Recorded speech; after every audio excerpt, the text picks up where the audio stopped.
We would like to welcome you to this special evening at McGill. This is my partner, Evelyn Schachter, and I'm Valerie Price. And we run an organization called Act for Canada. And we are doing this event this evening in conjunction with some other organizations. And we're very excited about it because in our fight for what we believe in, we need to all come together. And so we're delighted that we're doing it with Conservative McGill and with the Prince Arthur Herald. And we're also doing it in conjunction with the Réseau, Liberté, Québec, excusez-moi. And Roy Epen is a part of that, and so we would like you to meet Roy Epen. And the other organization is called the International Free Press Society. I'm going to turn it over to Alex because I'm really delighted to be doing an event with young people. And I'd like to include myself in that. And we are really honored to have our special guest, Salim Mansur, with us this evening. So I'm going to turn it over to Alex. His evening, and we wish you a wonderful, wonderful evening. Hello, everyone. You guys hear me? Yeah. Good. So welcome to McGill. I think it's great to have young people involved in politics, and I'd like the president of Conservative McGill to just give one of the organizing groups, just give us a few little words welcoming us to our beautiful campus. Hi everybody, thank you so much for coming out tonight to what I hope will be one of the first of many speaking events this semester. I just wanted to thank all of our co-sponsors as well, the Réseau, Liberté, Québec, the International Free Press Society, the Prince Arthur Herald, and of course Professor Mansur, thank you so much for coming out tonight. Any students in the crowd who would like to sign up for Conservative McGill's newsletter to find out any more information, or who would like to buy a membership to Conservative McGill, all of the sign-up sheet here at the front after the event. That's it.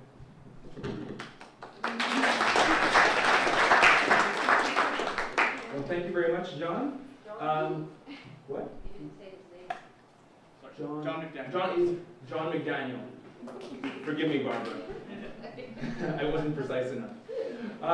So I'm going to have to talk about my organization, the Prince Arthur Herald. So for those who don't know, it's a new newspaper that started on campus in January. So we're not even a year old yet. And I know there's a lot of francophones. Je sais qu'il y a plusieurs francophones dans la salle. On applaudit tous les francophones.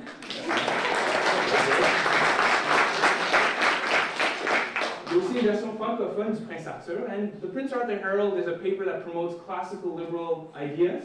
It's a pan-Canadian paper. There are people from Ottawa, British Columbia, Ontario, and of course, great people from Quebec. So on that note, as the Chief Financial Officer, I'm promoting my paper, and all those who are interested in joining our paper, just come see me afterwards. Or Brendan, raise your hand. Or Brendan Stephen.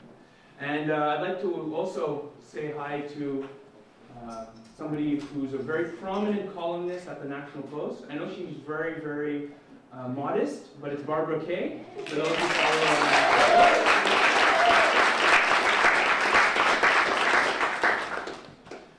and on that note, we're going to go straight to our speaker. Now, I thought I had a good memory, because usually when I present speakers, I never have notes with me. But tonight, my memory is going to fail me, because it was a bit too much to remember. So, I mean, I don't want to imagine what it's going to be like when I'm 60, but I'm only 21. No offense to people who are 60 in the room, of course. So Dr. Salim Mansur was born in Calcutta. For those who don't know, it's in East India, right beside Bangladesh. He eventually moved to Toronto and completed his PhD at the University of Toronto. Too bad it wasn't McGill. He became a professor and is currently teaching at the University of Western Ontario in London, Ontario. He has been published widely in the Jerusalem Quarterly, the Journal of South Asian and Middle Eastern Studies, the American Journal of Islamic Social Sciences, Arab Studies Quarterly, and Middle East Quarterly. I didn't even know there were that many Middle East journals, but I discovered that, so it was good research for me. He was one of the founding members of the group Canadians Against Suicide Bombing, a group that has lobbied to amend the Canadian Criminal Code to cite suicide bombing as a terrorist crime, culminating in the passing of Bill C, usually it's C, S215 in December of 2010. He is currently a columnist at the Toronto Sun and the London Free Press, but he is more than your normal classical professor. He has become one of Canada's most followed columnists on issues of immigration, Islamism, and the Middle East. He has even had 2 fatwas issued against him, asking for nothing less than his death. I know I shouldn't be smiling, but I'm happy that you're here, Salim. He has recently published his most recent book, A Delectable Lie, a liberal repudiation of multiculturalism, which he will be discussing tonight. Let us all give a warm welcome to Dr. Salim.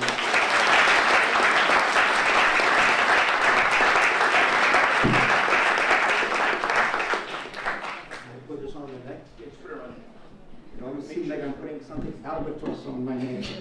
And make sure you don't trip on the cord. I don't want to have a lawsuit.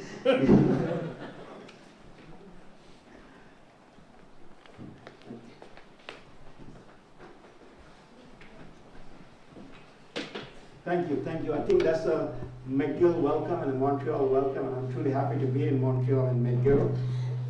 Then echo of me. Keep talking, sir. Keep talking, okay.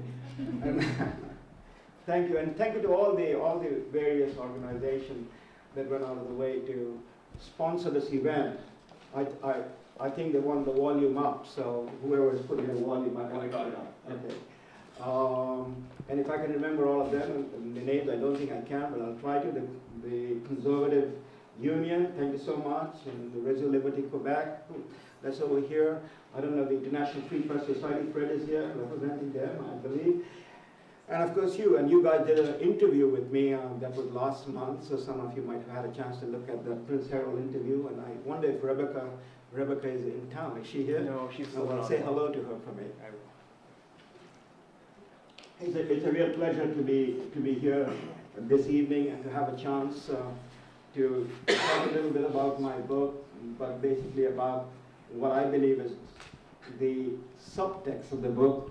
And I didn't come with any prepared notes. I came here because I was told, and I was anticipating that I would be amidst a lot of students, and so I hope we'll have the chance to have a back and forth discussion on the issue that I've written about in the book Delectable Lie, because the issue that I want to touch upon. So in a sense, I want to talk to you as someone, as I tell my students, someone that I would like to emulate, and people I emulate in my own work or in my own mind, at least for myself, is I tell my students that, you guys sit and read John Locke, political philosophy, that's part of the course, and you make you all read Rousseau and Adam Smith and so on and so forth as part of your curriculum.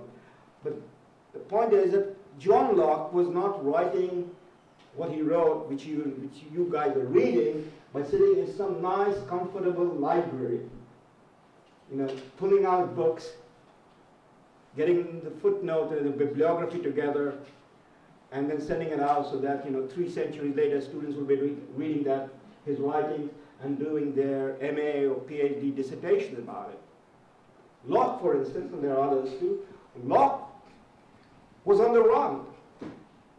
He was struggling and on the run, literally, and his writing was from the trenches of the great wars that shaped the world that we are living in today and might be in the process of losing it. It was not from the comfort of some PhD room, tutorial room, or in some wonderful library of McGill University that Locke was writing from.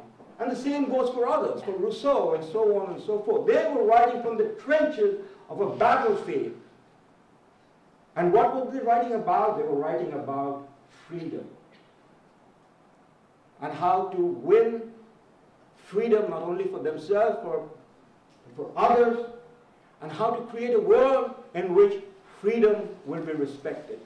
And freedom of whom? And freedom of what? Freedom of ultimately the individual to think, write, and what Immanuel Kant then later came on to talk about and define. That if the meaning of enlightenment is to dare to know, the freedom to dare to know, to challenge, to question and to stand up against the consensus of the view that was prevalent at that time. So in some small ways, my effort with this particular book and the previous one, Islam's Predicament, a perspective of a Muslim dissident, is, I think, I'm writing from the trenches, that we are in a war, in a great global conflict at the beginning of the 21st century. And we are again back dealing with the question of freedom. And we have to stop and ponder, because what we take for granted had to be paid for by blood of many generations of people. And ironically, it might have to be defended by blood if this generation, if my generation and your generation, my generation is fading away, and I sometimes wonder, the quicker we fade away, the better, because we are the most corrupt generation. We are the generation that is the most spoiled generation, because we never understood the meaning of freedom as it should have been understood. And we have to relearn it and talk about it. So this is what it is. And I want to talk to you the few minutes I have. I don't want to get into an academic discussion. This is my words from my guts and from my heart. It is about freedom. The question of multiculturalism, and why I call it a liberal repudiation of multiculturalism, liberal, by the way, with a small letter L, not the big letter L, where Wilfrid Laurier's liberalism was hijacked by the people like Pierre Elliott Trudeau and others who make up the party today of the Liberal Party of Canada. That is the liberalism, which is meant the classical liberalism of individual freedom. And so in that context, I want to tell what is delectable life. Very quickly, what is now my book about, and then I open up this discussion. Multiculturalism, as I came to experience it in Canada over the last 4 decades since I arrived here as a war refugee in the early 1970s to now where I stand, and to experience that multiculturalism is a delectable lie. And people ask me, what do you mean by this question, delectable lie? I've been asked. Well, you know what is delectable. French cuisine is delectable. I love French cuisine. And they're wonderful and pleasant and pleasing. Children love things which are delectable. And so I give the example, candy floss.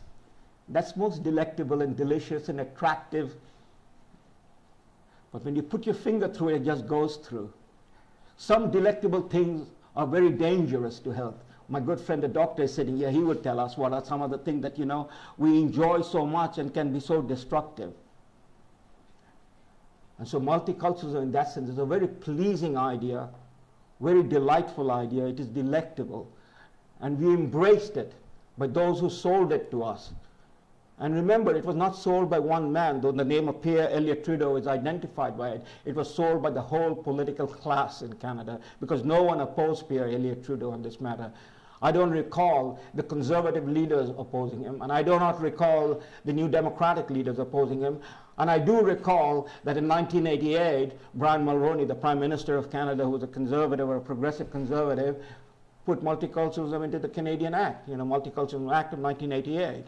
So this bill of goods that was sold is a delectable lie. Why? And this is so simple, and I don't want to spend too much time on it, because the keystone principle of this argument was, and it went unchallenged, and nobody wants to challenge it today because it's become the political consensus of our time, that all cultures are equal. This is the wonderful 1960s idea. All cultures are equal, and all cultures deserve equal respect. And of course, you know it, and I know it, deep down in our heart, deep down when we question it, deep down when we want to think about this, and in the world in that we're living it, that all cultures are not equal. This is not a eureka discovery of mine. It was there. It was like, the emperor was naked all the time, but nobody was willing to say, hey, the emperor is naked. It took a little boy to find out that the emperor is naked and point out. And yet people were saying that the emperor is not naked. The emperor, this is multiculturalism, has been naked. The whole argument, the architecture of this argument was not only a flawed argument, but a fallacy, and that's the delectable lie, And if we can measure it up and own it up, and what is the criteria? We can set up all sorts of criteria to judge cultures, because cultures are not equal. You cannot say that the cultures or the Frank and the Visigoth and the Huns were equal to the culture of the Roman Empire, the mighty Roman Empire, when the Roman Empire was even in its decline. And you can't say the culture of the Taliban is equal to the culture of that people that lands man on the moon and takes sand and turns it into silicon chip. It's an absurd proposition. But why did we buy that argument? Because the argument was elided through on the more fundamental principle, which is at the heart of liberal democracy, that all men are created equal. All of us as individuals, we are equal. It is individuals that we are equal. Our inequalities as people who are born equal are a reflection of the circumstances of our history, of our birth, of the situation in which we find ourselves, and there can be myriads of explanations of that. But the cardinal principle is all men are created equal in that generic sense. And from there the illusion was all cultures are equal. And that was utter nonsense, because nowhere in the world you go on and hear people talking about the Chinese, the 5,000-year civilization saying all cultures are equal. You know, they had the heavenly mandate. You don't go about hearing the Indians talking about, you know, another 5,000-year culture, all cultures are equal, etc., etc., etc. So this is an argument which is very easy to beat up and throw it aside. The critical issue is the question of freedom. In my perspective, and it is not, again, a perspective that is my discovery, it is part of our canon, that the cultures, if you're going to distinguish it, then the cardinal principle that you find is the culture that embraces and respects freedom. And then freedom ultimately is about individual freedom. The idea of freedom, the very word freedom does not exist in most cultures. The Chinese never had a word for freedom. 5,000-year-old civilization. The Indians didn't have a word for freedom. In Sanskrit, there is no word for freedom.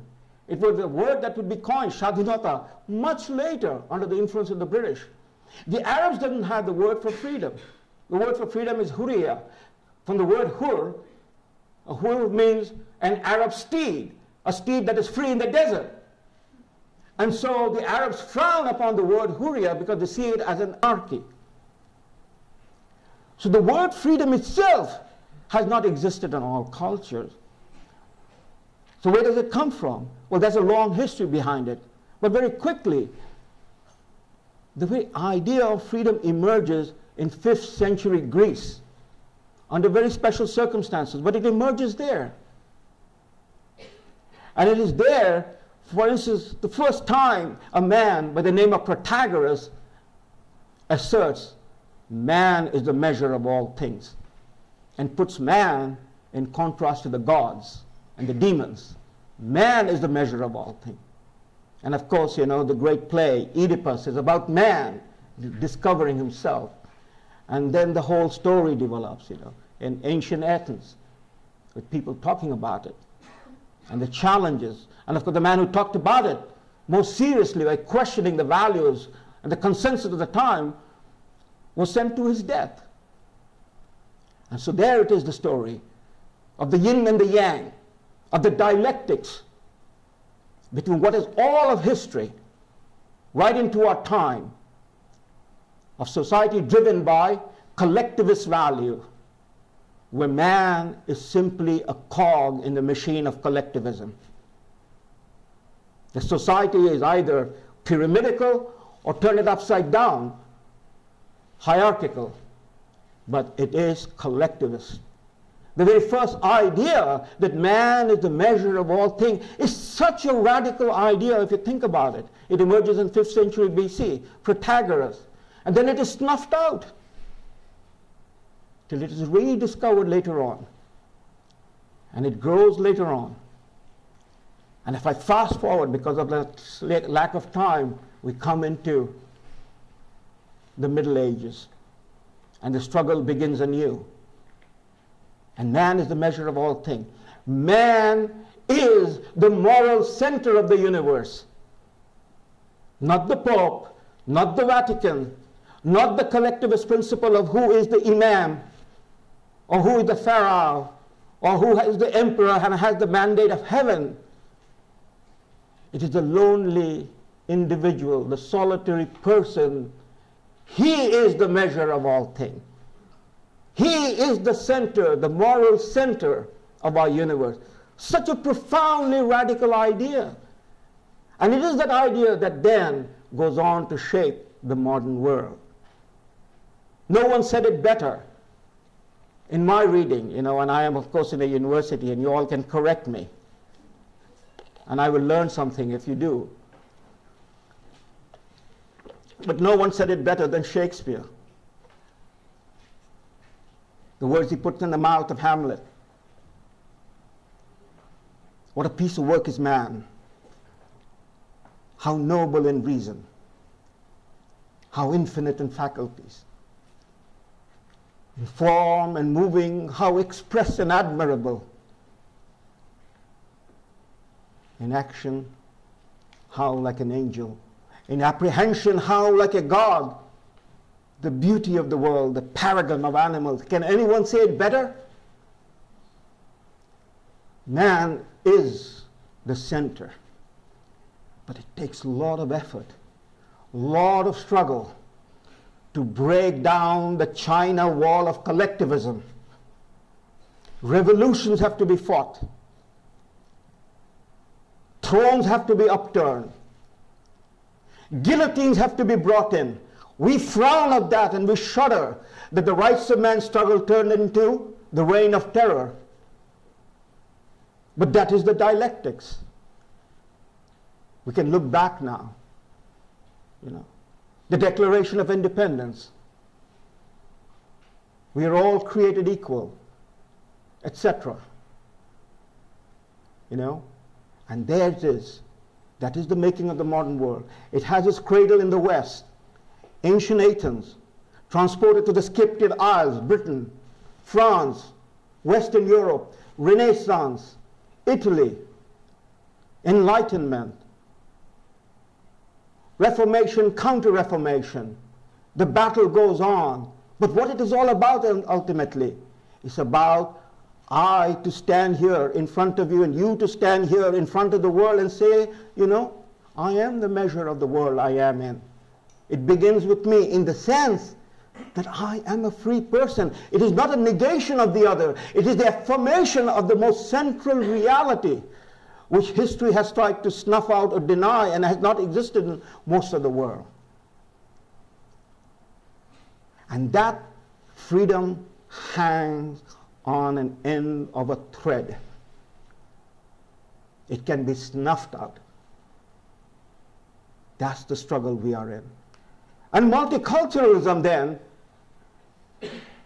is at the end or the late part of the 20th century here in the heart of liberal democracy.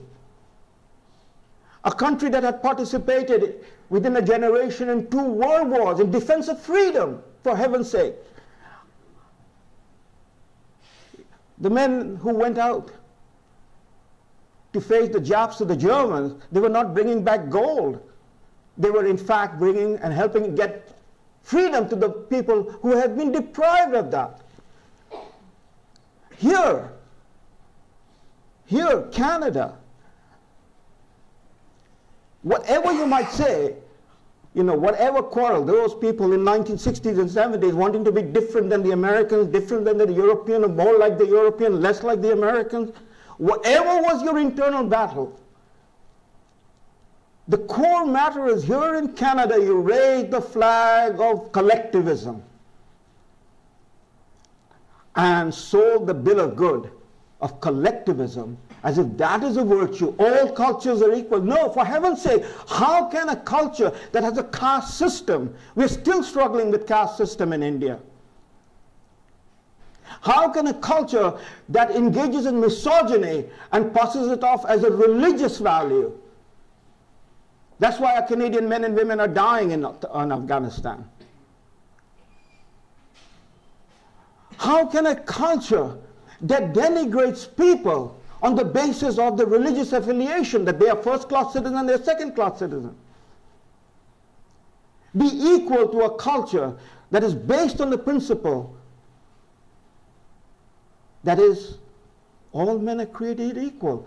not on the basis of ethnicity, not on the basis of religion, on the generic principle that we are all equal, we are all the image of God. As the Jewish sages said, you know, as the book of the wisdom of the Jews said, when a man walks down the street, the angels keep rushing ahead of them to say, hey, move out, because the image of God is going to pass by. And we then entangled ourselves in the argument on multiculturalism. And that's where we are today. A denigration of the fundamental principle of what made Canada, what made the United States, what made Western Europe. The one part of the world where the idea of freedom had taken root, had been nurtured, and had begun to flourish. And so the root had taken place in Western Europe, but the fruit was now universal. The fruit is not only for the Italians or the Germans or the French or the British or the Canadians. It's a universal. It is a universal idea. In 2010, Nobel Prize Committee gave the Nobel Peace Prize to a Chinese dissident who is languishing in the prison. I say the Nobel Prize Committee tried to redeem itself by having given 2 Nobel Prizes, Peace Prizes, one to Al Gore, one to Obama. The utter ridiculousness of giving Nobel Prizes to people like these 2 people who had done nothing to deserve it, you know, and they hadn't given Nobel Prize to Mahatma Gandhi. And so they tried to redeem him. And this is what, and he couldn't go. You know who I'm talking about? Liu Xiaobo. He couldn't go to Oslo to receive his Nobel Prize because he was in the prison. So it was his testimony that was read out. And this is what he has to say. I'll just quote you, you know, a couple of sentences. Freedom of expression is the foundation of human rights, the source of humanity, and the mother of truth. To strangle freedom of speech is to trample on human rights, stifle humanity, and suppress truth. This is the 5,000-year-old civilization where one man who stands for freedom of speech is being choked and suffocated. And he has to remind us about freedom, about individual rights, about freedom of speech, which we seem to be so gladly have forgotten or are trying to forget in chasing this utopian notion, this dystopian notion that multiculturalism is the grand scheme of things that we have discovered. Of course, we Canadians took great pride in it, and we will have our harmony out of it. But my friends, we can now see. We can see the result 4 decades later. This is the 40th anniversary of the passage of the multiculturalism policy by Pierre Trudeau in October of 1971. Our country is more divided. We are hyphenated. Our freedom of speech is under assault. People watch what we are going to say or what we can say and what is permissible to say. Why? Because this bundle of lie, this delectable lie, have to be protected by political correctness. Well, where was political correctness? If you wanted to see political correctness in action, you saw it in Mao's China. You saw it in Stalin's Russia. You go to Saudi Arabia. You go to Egypt.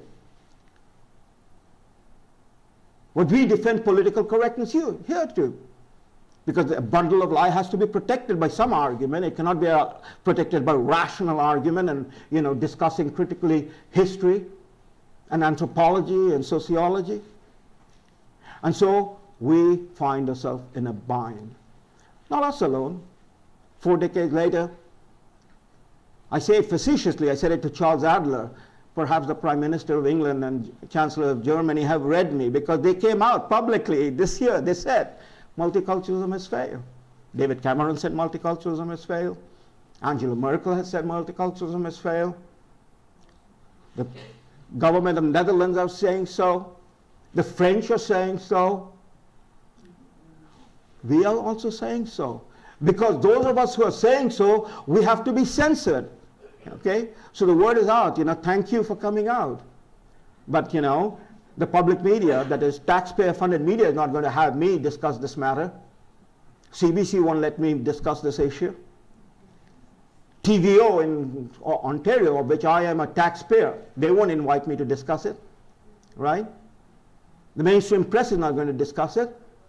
So, works of our nature, we're back again.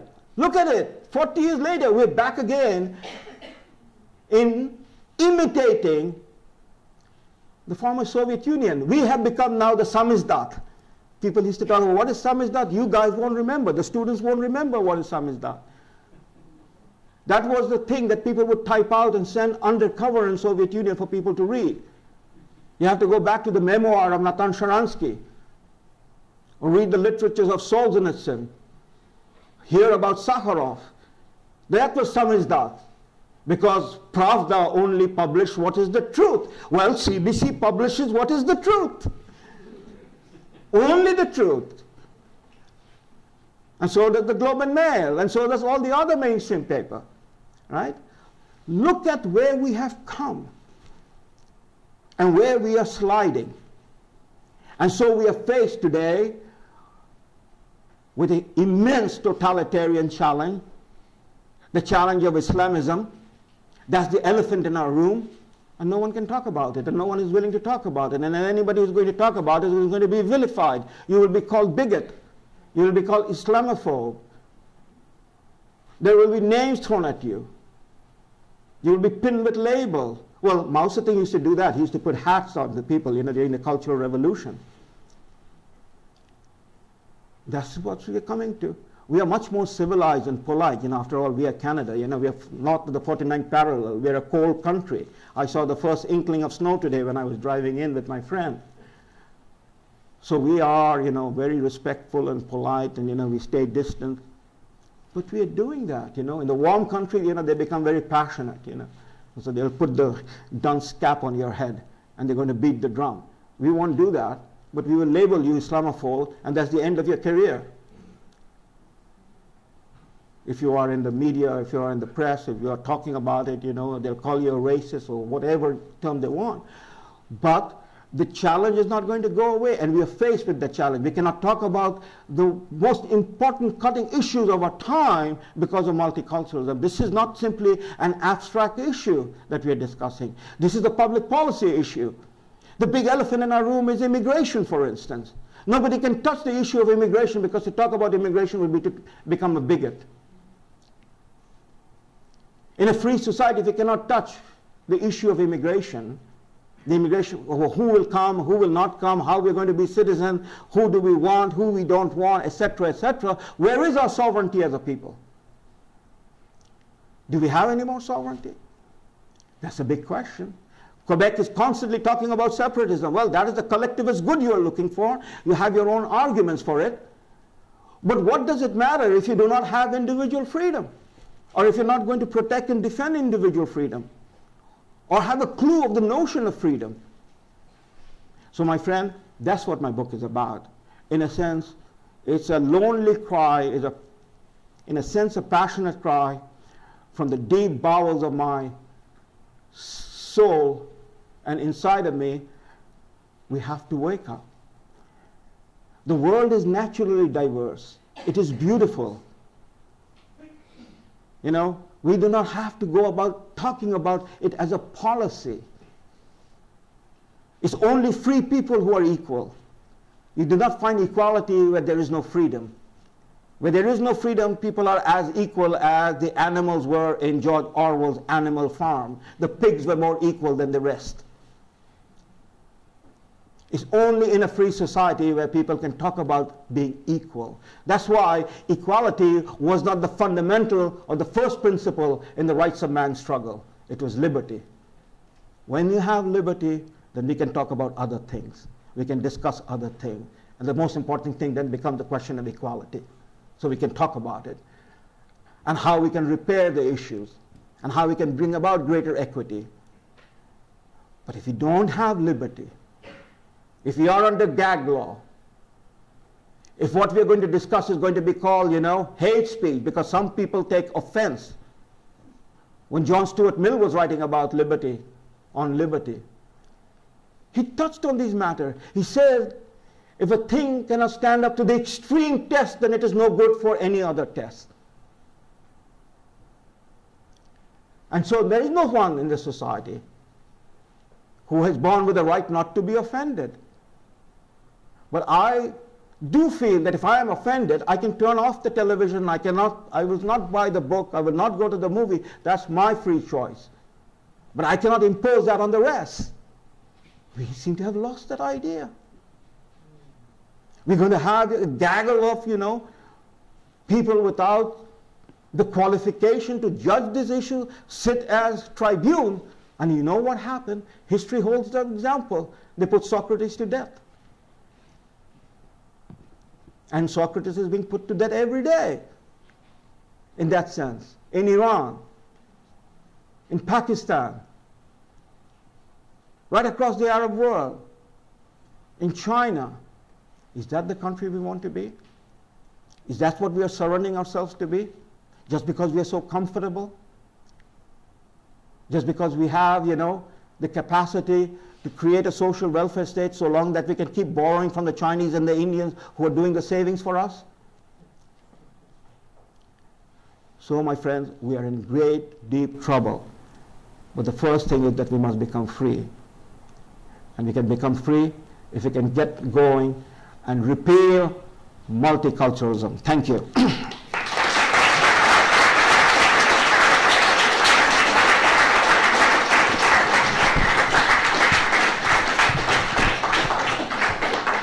Thank you very much, Dr. Mansur. Do you guys hear me? Okay, perfect. So now I'm going to open up the floor to questions. The way it's going to work is you raise your hand. I'm going to have a speaker's list. I'll be limiting the length of your questions to a minute. If after a minute you guys can't ask a question, something's wrong. Pour tous les francophones dans la salle, vous avez le droit de poser vos questions en français et je vais faire la traduction à M. Mansour. So who would like to ask the first question? And also, you guys aren't just going to come down and ask your questions on the mic one by one.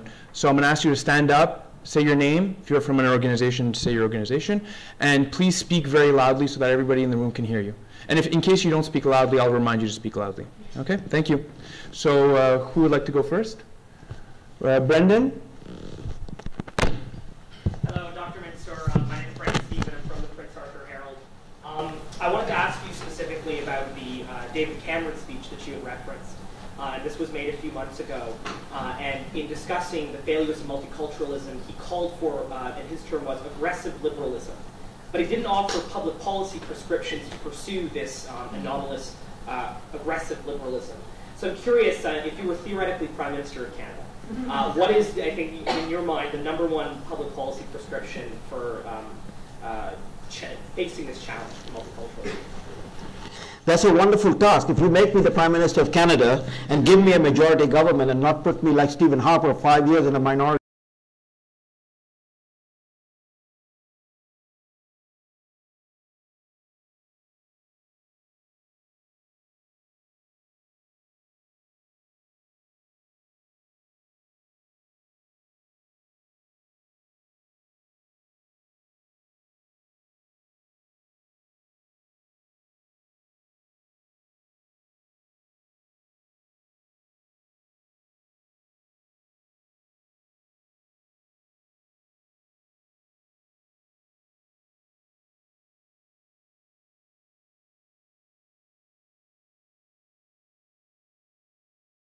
hoping to talk about the origins of political correctness in the context of like the Frankfurt School of Critical Theory, writings of Horkheimer and Adorno.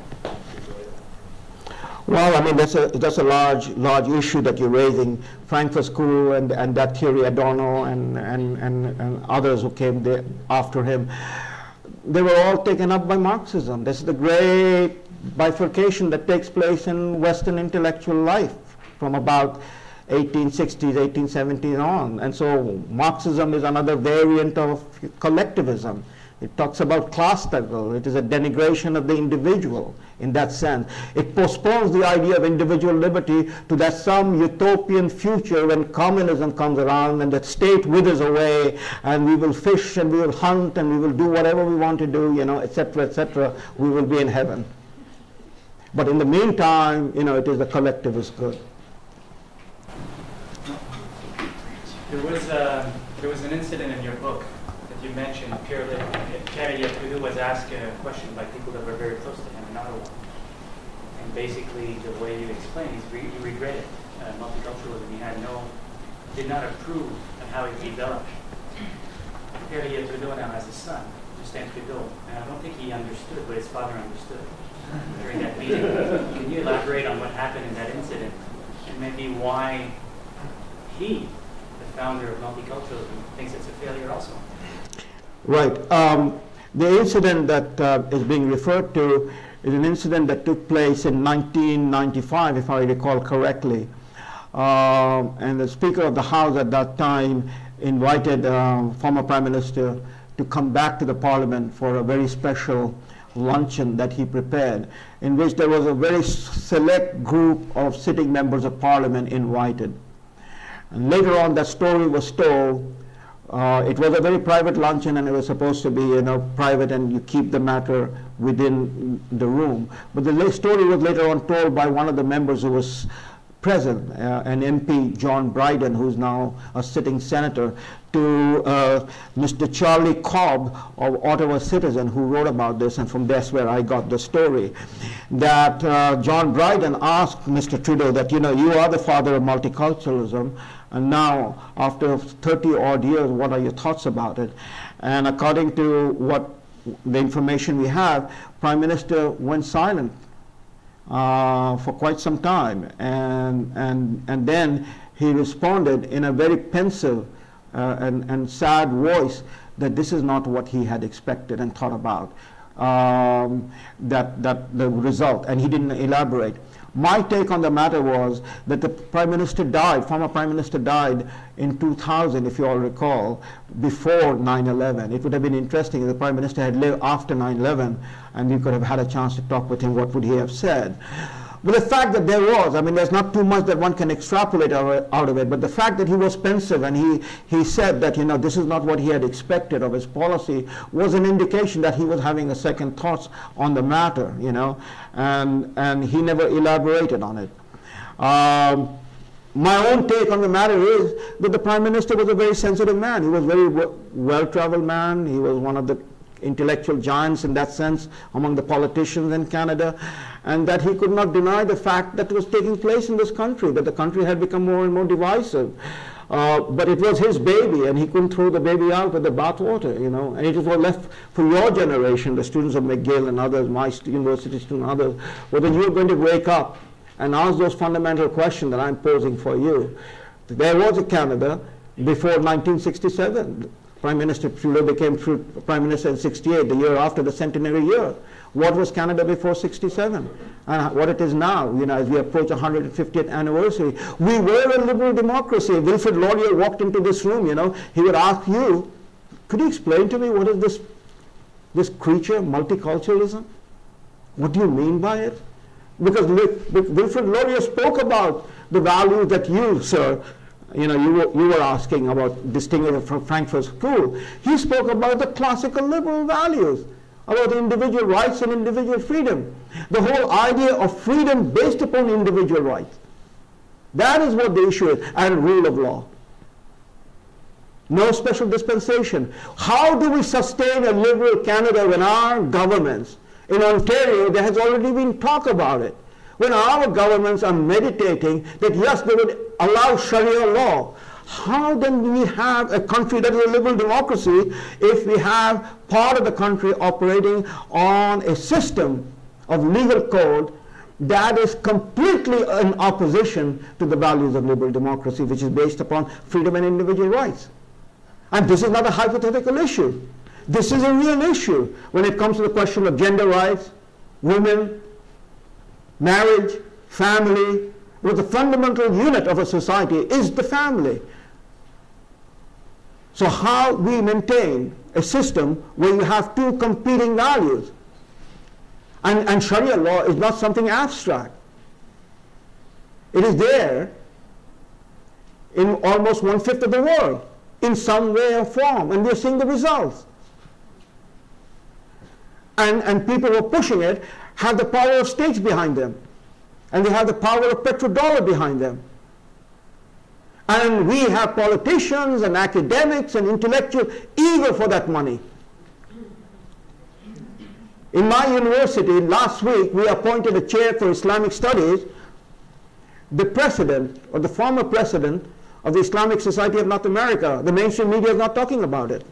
In my hometown, London Free Press, it calls itself Free Press. London Free Press would not publish any discussion on the matter of Huron College appointing the former president of the Islamic Society of North America as the chair of Islamic Studies.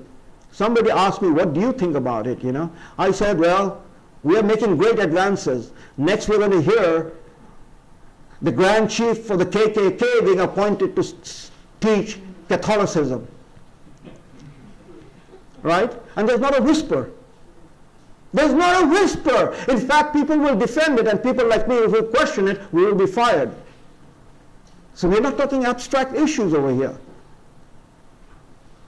We're talking fundamental issues that is happening right now in the streets of Toronto and Montreal and Calgary, etc. Our secular laws being violated with the full compliance and practice of the people who are supposed to administer those laws, not to break them. The Toronto District School Board, the superintendent of the Toronto District School Board, he is not authorized to rewrite our secular laws, where in our school system, that is the public school system in Ontario, where you do not display the cross and you do not say the Lord's Prayer, that you set aside during the school hour time for the student to engage in communal prayer, where there is gender discrimination. And that is given the sanctity and the blessing of the government of Canada or the government of the province of Ontario. And we are sleeping through. So we're not talking, we have spent, I don't know, somebody's going to compute it one of these days, we have spent several hundred billions of dollars in the mountains of Afghanistan, chasing in the wild Al-Qaeda and Taliban. We are laying down the carpets for the Al-Qaeda and Taliban in the streets of Toronto, in the city, in the school systems of Toronto, in the universities of Ontario, right here in Quebec. Now tell me, if there is a cognitive dissonance, a definition of it, then isn't this one of it? That you are, as taxpayer, you and I are spending billions of dollars to go and fight somebody in the mountains of Hindu Kush. And we are letting those very people or those very ideas fully germinate in our midst and saying that this is okay, this is fine. We are a multicultural society. You know? And if this is not absurd, if this is not Kafkaesque, then we shall be waiting for Godot a long time, and freedom will be something that we will read in Andersen and Grimm's fairy tale.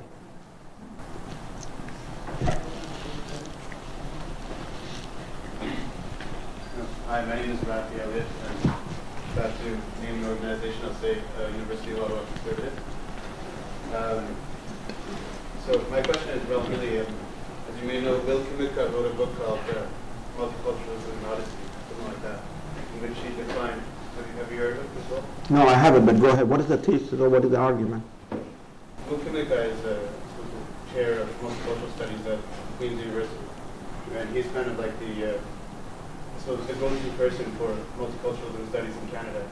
And he wrote a book in which he said that there were 3 different types of respected minorities in, let's say, Canada, one of which was national minorities, which included, let's say, Quebecers and Native Americans, and then other forms of minorities, in which he basically argues that the collectivist approach to multiculturalism is too simplistic, and he says that there are several ways in which you can, in ways you can understand that certain collective rights for minorities can exist. So I guess, in what way would you be able to refute that? Well, I don't know the author or the book that you're referring to, but my response is, you know, we can dress up a pig in many different ways, but it still remains a pig. And that's what multiculturalism is. You know, in the world, I'm an academic, right? The last people you should trust are the academics. I'm in a French environment, right? This is 1920. La Trésor des Clercs, Julien Bender. Read it, yeah, my young friends, read that book, Julien Bender. Okay? The academics and intellectuals have been at the forefront of totalitarianism. Read Hannah Arendt, The Origin of Totalitarianism.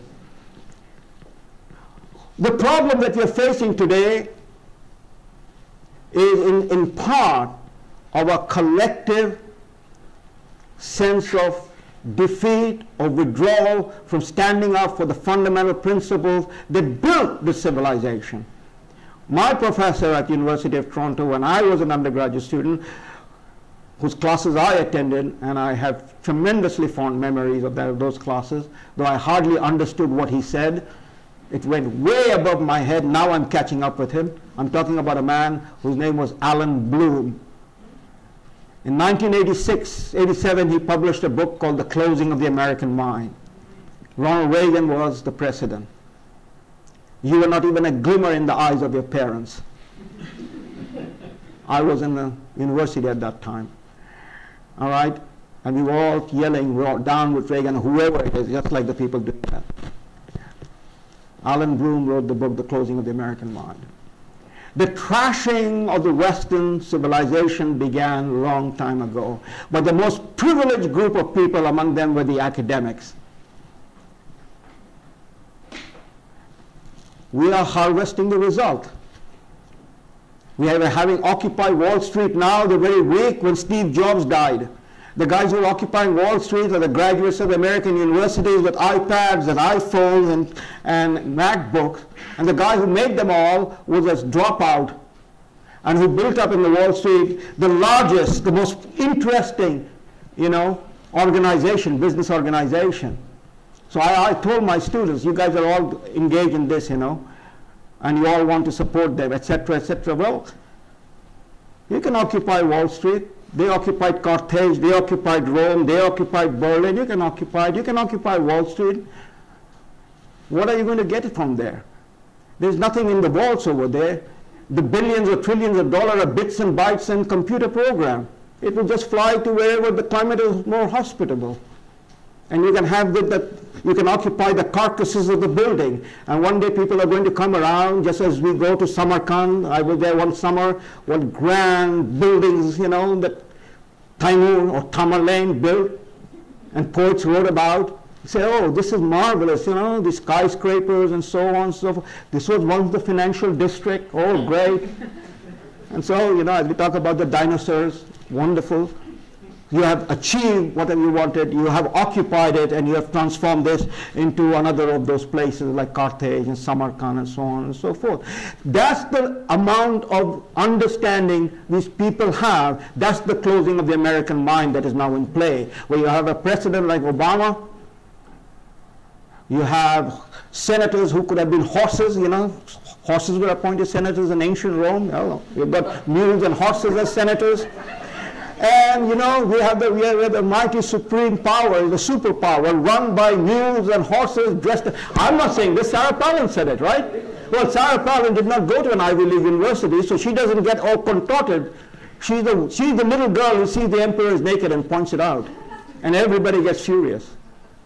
You see, we are in a big problem because we are so much involved in sucking up to delectable lies, all around us, because it is so pleasant. There is a candy floss, and we have to pay at the end of the day. I'm going to speak as an academic, and with dealing for a long Please, time. don't crush me now. No. Don't drive a sword through me. I'm just shocked at my students who thought all opinions, cultures, and religions were equal. I was like, what? Because I'm brought up the other way. We were all taught, to argue who's right, who's wrong, and around you the priests were leading the church, the nuns were leading the church, women were gaining rights. Was doing and Adam Smith was doing it. They were not engaging in writing a PhD dissertation when they were writing what they were writing. Okay, so we have 15 minutes left, Salim. So let's try to pack as many questions as possible. Man in the back. Okay, my name is Ivan Julia. My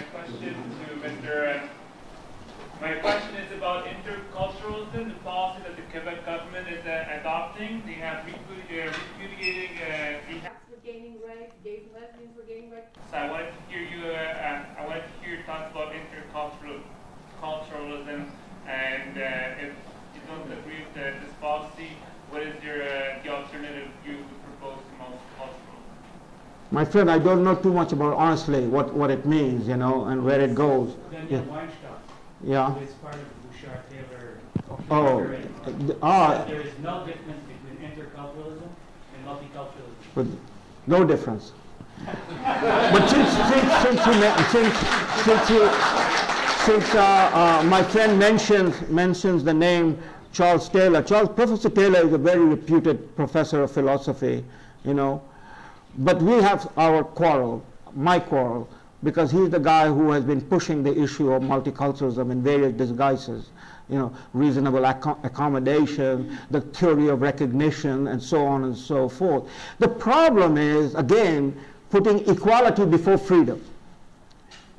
So if you're going to put equality before freedom, then you must accept the North African values as equal as Quebecois values that has gone through the storm of quiet revolution and all the other struggle to become what Quebec, modern Quebec is becoming. And that is the problematic. You cannot have equality. If you're going to have equality, then the value of Taliban is equal to the value of the graduates of McGill University. And you better treat them as equal. And that's what is happening in Toronto and other places. And as I said, that when you do that, then that is the acid that is flowing into liberal democracy and hollowing out liberal democracy. So what is the alternative? No, we don't have enough time. I want to get as many people to ask their questions. Go ahead. D'abord, préciser une chose sur la question du multiculturalisme. Il y a un fond de culpabilité. Il y a un fond de culpabilité derrière le multiculturalisme, c'est-à-dire que toute culture qui se dirait supérieure à une autre ou meilleure qu'une autre, à ce moment-là, c'est vu comme de l'arrogance. Alors, et ce fond de culpabilité-là nous vient entre autres d'un auteur qui est Claude Lévi-Strauss. Quickly. There's a couple of roots behind multiculturalism, and it comes from Levi-Strauss. Oh, okay, yeah. I mean, these anthropologists, Claude Lévi-Strauss and others, they were anthropologists going out and discovering tribes and treating it as wonderful. Yes, that's fine. But to import those values into what I'm talking about, into a liberal democracy and give it the equal status is the problematic. Oui, et j'ai trouvé très intéressant de donner un critère. La liberté fait qu'à ce moment-là, on va pouvoir classer des cultures comme étant meilleures que d'autres, que par exemple la culture des talibans n'est pas égale à celle des Canadiens. Je trouve l'idée intéressante, mais en même temps, sur la question de la liberté, par rapport au multiculturalisme, vous avez des cultures donc qui, au nom de la liberté, et qui vont se servir, par exemple, des individus qui, au nom des droits individuels, la liberté religieuse, par exemple, qui est garantie dans les chartes, vont se servir de la liberté pour nous imposer des valeurs contraires à la liberté.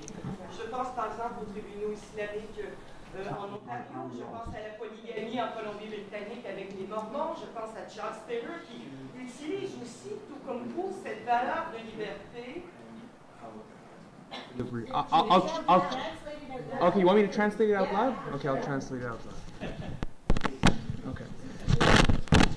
So basically she's saying that liberty, she finds it very interesting that liberty is the criterion that he uses to evaluate cultures, and what she finds irritating is how cultures are using that liberty, that criterion that you talk about, against us, and that it's very difficult for us to defend ourselves against that because they're using our liberty in such a good manner. Et ma conclusion, ma question, c'est que cette liberté-là, elle fait partie de la solution. Mais pour nous, elle fait aussi partie du problème. So liberty is the solution, but also the problem.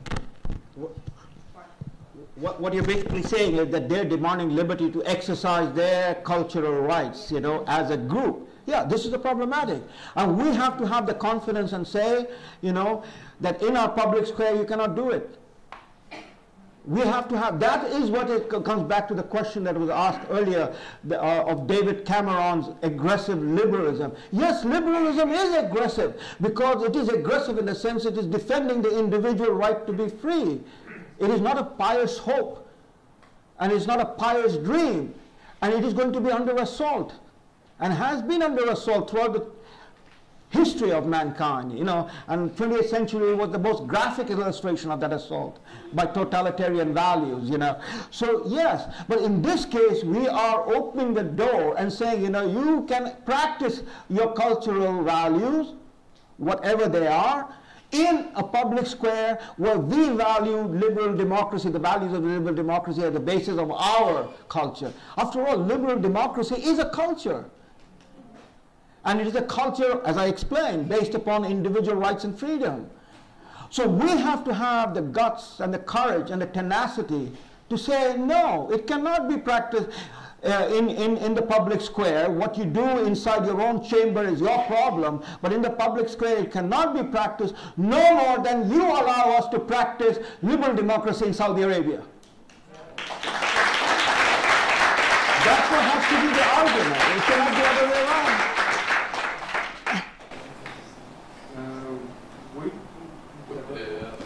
Vous avez terminé en disant tout à l'heure, vous avez tout à l'heure terminé en appelant nos gouvernements, nos élites à mettre fin au multiculturalisme. Je me demandais tout simplement si selon vous c'était possible de manière constitutionnelle également, parce qu'on a l'impression actuellement que le multiculturalisme a été embarré dans le Canada, dans les fondements même d'Ottawa, dans les fondements juridiques d'Ottawa, puis que la clé a été jetée et qu'on ne réussit pas à la retrouver. So basically what he's saying is, you're asking our leaders to stop multiculturalism, but how is it possible with our constitution, since it's been included in the constitution? Is it constitutionally possible? Yeah, absolutely. It is a problem, but it's a problem that we have to face it. And I'm reminded, for instance, the American Constitution is not easy to amend. Taking as a counterexample, a liberal democracy and a republic, and you know, we learn from an analogous situation. So, at a moment in America's history, they passed the Prohibition Act. That, you know, that became a constitutional issue. A Prohibition Act was passed. And they ran into all sorts of problems. That was the 18th Amendment to repeal the Prohibition Act. It had great difficulty because you need supermajorities in the American Constitution, both in the Congress, in the two houses, and in all the state governments, before you can either amend the Constitution or repeal the Constitution. But it was done. And so a Constitution is not a bill of goods, a law that if it is an ass, we've got to live like an ass. So it is up to us, because as again, back to Pierre Trudeau. Trudeau himself talked about Constitution as something that the people have to value. I remember Trudeau in giving his last speech before he walked away.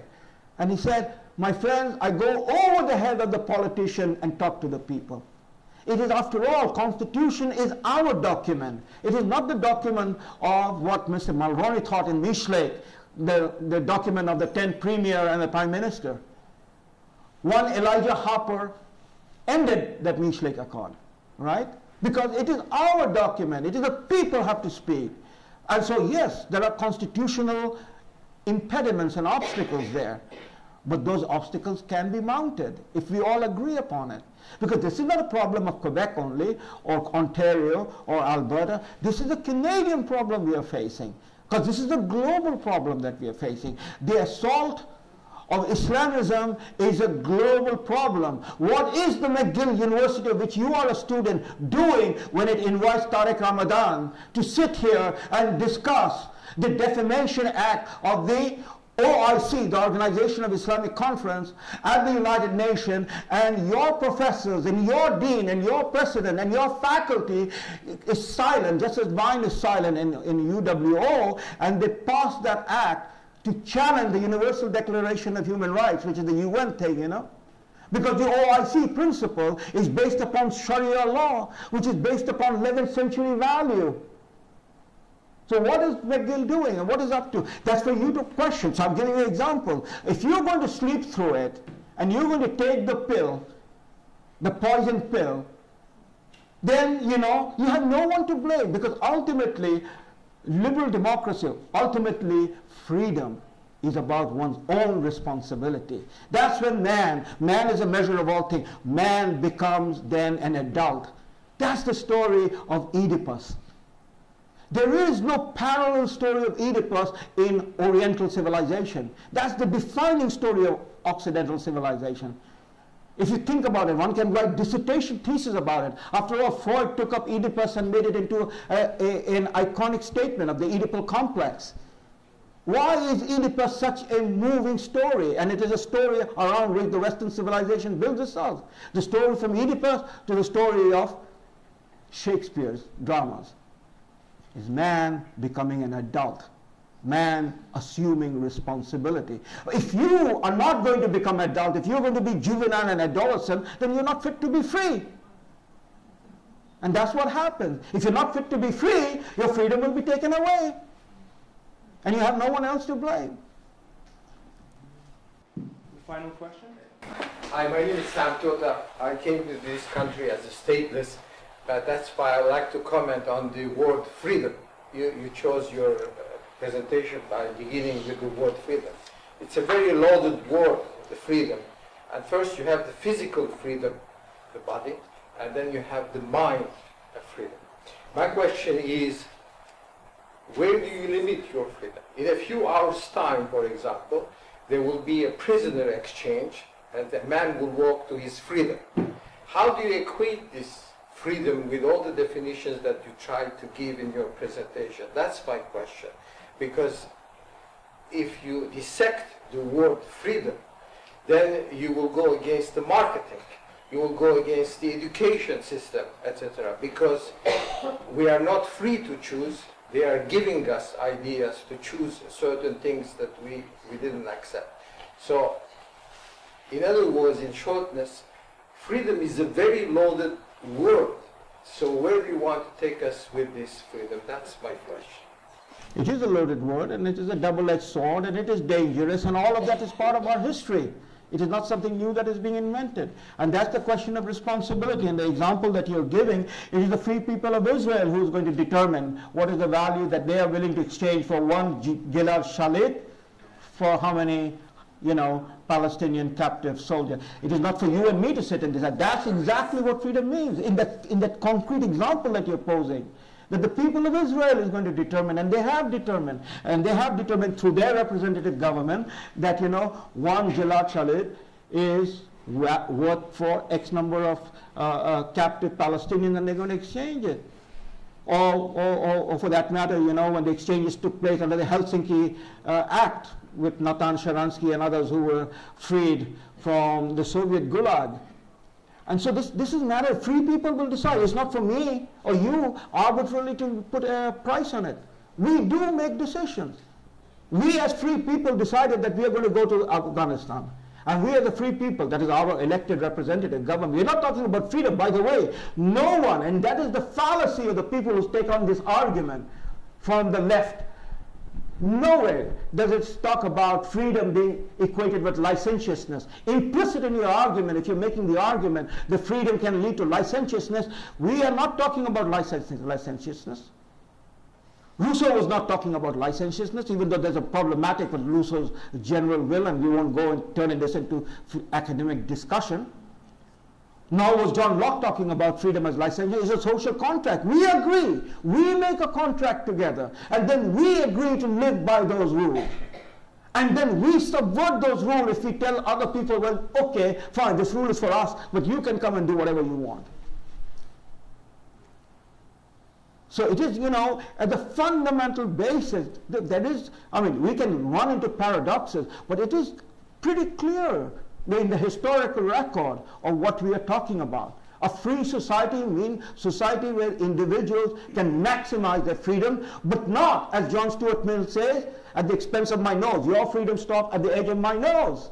We understand that. Freedom is not a violation of the other. If you want a definition of freedom for me for this evening, the definition of freedom is a young girl, beautiful, fragile, growing up in Canada, breathing the air of Canada, wanting to be just like any other Canadian girl of her age, 15-year-old, to be able to go out, to talk with people, to choose what she wants to study, under the directions of a teacher and her elders, be free, eventually, to make the decision that will be the most important decision of her life, with whom she wants to live her life. And that little girl, that beautiful girl, that fragile girl, was choked to death by her father and her brothers. So what this little girl was asking for was freedom. Her name was Aqsa Parvez. That's the definition of freedom. Of being able to make one's choice.